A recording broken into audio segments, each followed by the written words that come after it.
여러분 안녕하십니까? 뉴스투데이 제주입니다. 운전면허가 없어도 레이싱을 체험할 수 있는 카트 체험장이 어린이와 청소년들 사이에서도 인기를 끌고 있는데요. 그런데 안전에 대한 뚜렷한 규정이 없어서 피해가 잇따르고 있습니다. 카트가 느리게 달리면 규제 대상이고 반대로 빠르게 달릴수록 오히려 규제 대상이 아니라는데 이렇게 거꾸로 가는 안전 규정, 이따금 기자가 취재했습니다. 제주의 한 테마파크 안을 달리던 카트가 길 옆 나무를 들이받습니다. 굽은 길을 달리다 미처 코너를 돌지 못해 사고가 난 겁니다. 사고 카트의 운전자는 제주에 놀러 왔던 중학교 2학년 여학생인데 나뭇가지에 부딪혀 턱이 찢어지고 이빨 6개가 부러지는 중상을 입었습니다. 사고 지점 주변에는 탈선을 막기 위한 폐타이어 몇 개가 놓여 있었습니다. 거기에 안전장치를 폐타이어로 쌓아놨는데 카트가 나무의 기둥에 박을 때 이미 얼굴에는 그 나뭇가지들이 얼굴을 가격할 수밖에 없는. 피해자 측은 안전시설이 허술해 벌어진 사고라고 주장했지만 테마파크 측은 학생이 과속을 했다며 보험 처리만 해줄 수 있다는 입장입니다. 하지만 과속하니까 코너 그 핸들을 너무 그 속도가 가속이 너무 심하니까 코너를 돌릴 수가 없었던 상황인 것 같아요. 하지만 최고 40km까지 달릴 수 있는 해당 카트 체험장은 속도 측정 장치 같은 안전 장비는 없었습니다. 관광진흥법엔 시속 30km 이하로 달리는 카트 체험장만 유원시설 허가와 안전성 검사를 받게 돼 있기 때문입니다. 시속 30km 이상 더 빨리 달릴수록 규제를 받지 않아도 되는 겁니다. 우리 쪽에서 카트 체험장 전체를 다 관리하는 게 아니고 아까 얘기했던 그러니까 30km 이하에 해당되는 그 고카트 전동카만 해당이 되기 때문에. 제주 지역만 해도 카트 체험장 17곳 가운데 13곳이 자유업종으로 운영돼 안전성 검사 대상이 아닙니다. 개정 법안은 6년째 국회 문턱을 넘지 못하고 있습니다. 카트 체험장 등 육상 레저 스포츠 시설에 관한 명확한 안전 기준이 법적으로 마련되지 않아 언제든 사고가 일어날 수 있는 위험이 높은 상황입니다. MBC 뉴스 이따금입니다. 제주에는 SNS 등을 통해 화제가 되면서 사진 명소로 유명해진 이른바 나홀로 나무가 있습니다. 수많은 관광객들의 사진 배경이 됐던 이 나무.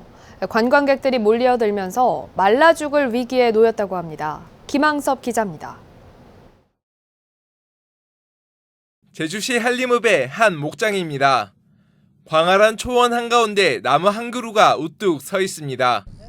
관광객들은 나무 옆에 서서 다양한 포즈로 사진을 촬영합니다. 10여 년 전 광고 촬영 현장 등으로 입소문을 탄 이후 SNS에서 나홀로 나무로 화제가 되면서 관광객들이 몰리고 있는 겁니다. 제주도 그냥 여행지 치면은 되게 추천을 많이 해가지고요. 인스타에 검색하면 여기 많이 나오거든요.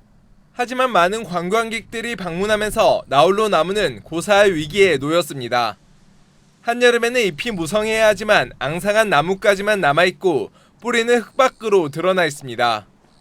보시다시피 나무 기둥 아래쪽에서 가지까지 껍질이 벗겨져 있어 흰 속살이 그대로 드러나 있습니다.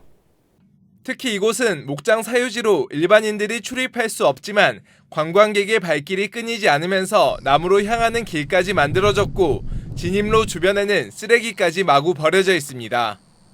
전문가들은 나무 주위로 많은 사람들이 다닐 경우 생육 환경에 악영향을 미칠 수 있다고 설명합니다. 사람이 많이 다니게 되면 토양이 딱딱하게 굳어지는 그 답답 현상이 발생하게 되는데요. 이러한 상황이 이제 지속되면 나무에 필요한 수분과 공기가 이제 부족해서 생장이 쇠퇴하고 결국에 이제 고사에 이를 수 있게 되겠습니다.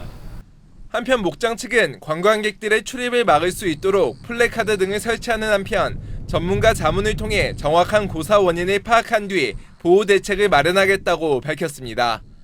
MBC 뉴스 김항섭입니다. 민선 8기 첫 정무부지사와 두 행정시장이 지명됐습니다. 제주도의회에서 야당인 국민의힘은 협치를 무시한 지명이라며 반발했고 시민사회도 검증 기준에 의문을 제기했습니다. 권혁태 기자입니다. 오영훈 도지사 취임 27일 만에 사실상 첫 고위급 주요 인사. 정무부지사에는 삼선 도의원에 부의장을 지낸 김희연 전 의원이 지명됐습니다.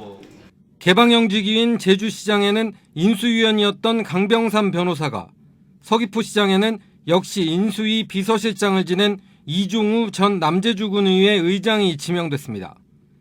제주도는 도의회에 3명의 후보자에 대한 인사청문을 요청했습니다. 그러나 당장 국민의힘 제주도당에서 반발이 나오고 있습니다. 전형적인 측근, 선거공신 인사에다 약속했던 협치는 사라졌다는 겁니다. 이번 행정시장이라든가 정무부이사를 아주 한쪽에 치우친 인사를 양쪽에 퍼지함으로써 협치, 말로만 협치지 사실은 그냥 일방 통행식으로 가겠다, 이렇게 보여집니다. 후보자들의 지명 배경과 어떤 검증을 거쳤는지 설명도 없이 발표만 한 것을 두고 지난 도정보다 오히려 후퇴했다는 비판도 나왔습니다. 지명자 중에는 좀 심대한 좀 문제도 시민사회에서 거론되고 있습니다. 그래서 그런 어떤 인사 검증 기준 이런 것들도 좀 확고히 해야 될 게 아닌가. 일단 제주도의회는 조만간 인사청문 특위를 구성하고 20일 이내 인사청문회를 개최합니다. 하지만 도의회 동의와 상관없이 임명할 수 있는 구조입니다. 그러나 앞으로 37개에 이르는 개방형 직위와 사퇴 의사를 밝힌 제주연구원, 사퇴설이 돌고 있는 개발공사 사장 등 출연기관과 공기업 인사가 남아있어 민선 8기 인사정책 방향의 가늠자가 될 이번 인사청문회에 관심이 쏠리고 있습니다. MBC 뉴스 권혁태입니다.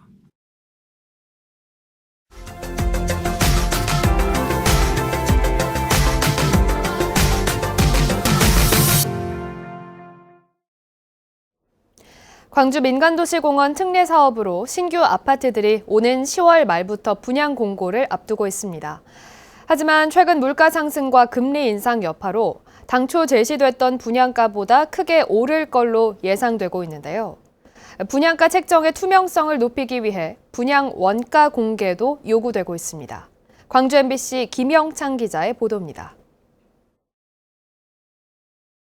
오는 10월 분양 공고 예정인 민간공원 특례사업 신형공원 부지. 지난달부터 광주시는 아파트 분양가의 기준이 되는 총사업비 조정안에 대한 타당성 검증을 진행하고 있습니다. 최근 원자재 인상과 토지 보상 비용 상승 등으로 지난 2019년 3.3제곱미터당 1,020만 원대였던 분양가는 더 상승할 것으로 예상됩니다. 분양가 상승은 나머지 9개의 사업지구도 불가피할 것으로 전망됩니다. 변동 요인을 이제 반영해봐야 알겠지만 그 변동 요인에 따라서 분양가는 약간의 상승 요인이 있다고 생각을 하고 있습니다. 지금 현재에서는. 사업비 타당성 검증을 앞두고 있는 마륵 7공원도 분양가가 당초 1,300만 원 안팎으로 예상됐지만 평균 20에서 30%대로 상승이 예상됩니다. 후 분양가를 1,800만 원대로 결정한 중앙공원 일지구도 상황은 마찬가지. 건설사들이 분양가 인상을 주장하고 있는 가운데 시민단체는 분양가 책정의 투명성을 위해 분양 원가를 공개해야 한다고 지적하고 있습니다. 시민들이 봤을 때 분양가가 타 단지나 주변 여건하고 비교했을 때 터무니없이 높다. 민간공원 특례 사업을 통해 12,000여 가구의 아파트가 연이어 공급될 예정인 가운데 물가 상승과 원자재값 인상 여파로 분양가를 올려야겠다는 건설사들의 주장에 대해 광주시가 어떤 묘수를 찾아낼지 관심을 모으고 있습니다. MBC 뉴스 김영창입니다.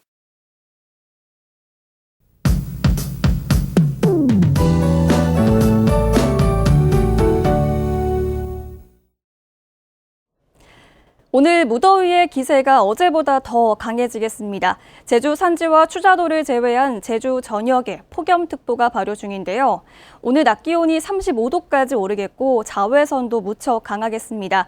낮 동안 쌓인 열기가 밤에도 식지 않으면서 열대야가 이어지겠고요. 밤 사이에는 대기 불안정으로 소나기 구름이 피어나면서 5에서 20mm 정도의 비가 예상됩니다. 오늘 제주 전 지역에서 막다가 밤 사이에는 제주 남부와 동부, 산지를 중심으로 소나기가 내리겠습니다.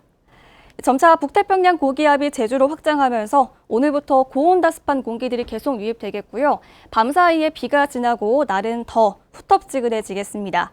한편 필리핀 동쪽 해상에서 발생한 하얗게 보이는 부분 보이시죠? 바로 열대 저기압입니다. 이 열대 저기압이 곧 제5호 태풍 송다로 발달해 북상할 텐데요. 기상청이 발표한 예측에 따르면 이 태풍은 일본 오키나와를 지나서 주말쯤 중국 상하이로 향할 것으로 예상됩니다. 제주에 직접적인 영향은 없지만 주말에 비가 내릴 것으로 예상되고 있는 상황입니다. 목요일 아침 현재 기온 보시겠습니다. 밤사이 열대야가 이어지면서 대부분 26도로 시작하고 있고요. 한낮 기온은 북부 지역이 35도까지 오르면서 가장 덥겠습니다. 서부 지역 32도, 남부와 동부 지역 31도가 예상됩니다. 낮 동안 온열 질환에 유의하시기 바랍니다. 도서 지역도 맑은 가운데 비양도와 우도는 32도까지 올라가겠습니다. 바다의 물결은 잔잔하겠는데요. 오늘 바다 안개에 유의하시기 바랍니다. 북상하는 태풍의 간접적인 영향으로 주말에 비가 내리기 시작해서 다음 주 초반까지 비가 이어지겠습니다. 기상정보였습니다. 민주노총 공공운수노조 제주경마공원 지부는 제주도의회에서 기자회견을 열고 마사회와 국회, 정부가 마필관리사 문제를 해결할 것을 촉구했습니다. 이들은 제주경마장 조교사협회가 협회를 해산하면서 집단 해고 통보를 받은 마필 관리사들이 개별 근로계약 체결을 강요당했다며 한국마사회가 마필 관리사를 직접 고용해야 한다고 주장했습니다. 원희룡 국토교통부 장관이 오등봉 도시공원 개발 과정에서 특정 기업의 이익을 몰아주었다는 의혹으로 고위공직자 수사처에 고발된 사건이 제주 서부경찰서로 이첩됐습니다. 공수처는 고발장을 제출한 시민단체가 언론 보도 내용만 인용하고 증거를 제출하지 않아 관련자들을 모두 수사할 수 있는 기관에 넘겼다고 밝혔습니다. 어제 아침 8시 25분 제주공항을 출발해 군산으로 가던 진에어 항공기가 군산공항의 활주로가 폐쇄되면서 착륙하지 못해 승객 178명이 불편을 겪는 소동이 벌어졌습니다. 한국공항공사에 따르면 미군 전투기가 정비 문제로 멈춰서면서 활주로가 폐쇄됐는데 진에어 항공기는 광주공항에서 대기하다가 11시쯤 군산공항에 도착했습니다. 한라산 둘레길 이용객들의 안전을 위한 재난안전 예보 경보 시스템이 설치됐습니다. 제주도는 한라산 둘레길 11곳에 탐방객에게 날씨 상황과 안전사항, 탐방로 이탈 방지 등의 준수사항을 알려주는 재난안전 예보 경보 시스템을 설치했다고 밝혔습니다.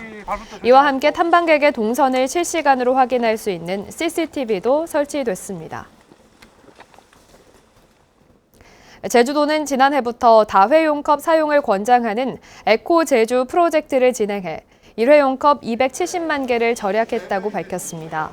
에코 제주 프로젝트는 보증금 1,000원을 내고 다회용컵을 이용한 뒤 무인 반납기에 반납하고 보증금을 돌려받는 방식이며 현재 도내 스타벅스 매장과 제주도청 카페 등 29곳에서 운영되고 있습니다. 제주도는 자원순환 클러스터 산업단지 계획 수립을 위한 조사 설계 용역과 전략환경영향평가 용역에 착수했다고 밝혔습니다. 제주시 구좌읍 동복리에 들어서는 자원순환 클러스터 산업단지는 폐플라스틱과 비닐, 폐배터리와 태양광 패널 등을 재활용하며 2024년 하반기에 착공됩니다. 도내 먹는 샘물 제품의 수질이 모두 적합한 걸로 나타났습니다. 제주도는 도내 먹는 샘물 제조업체 4곳의 원수와 제품 수질을 조사한 결과 모두 적합 판정을 받았다고 밝혔습니다. 또 도내 마트와 소매점 등에서 유통되고 있는 먹는 샘물 10개 제품도 모두 수질 기준을 만족한 것으로 조사됐습니다.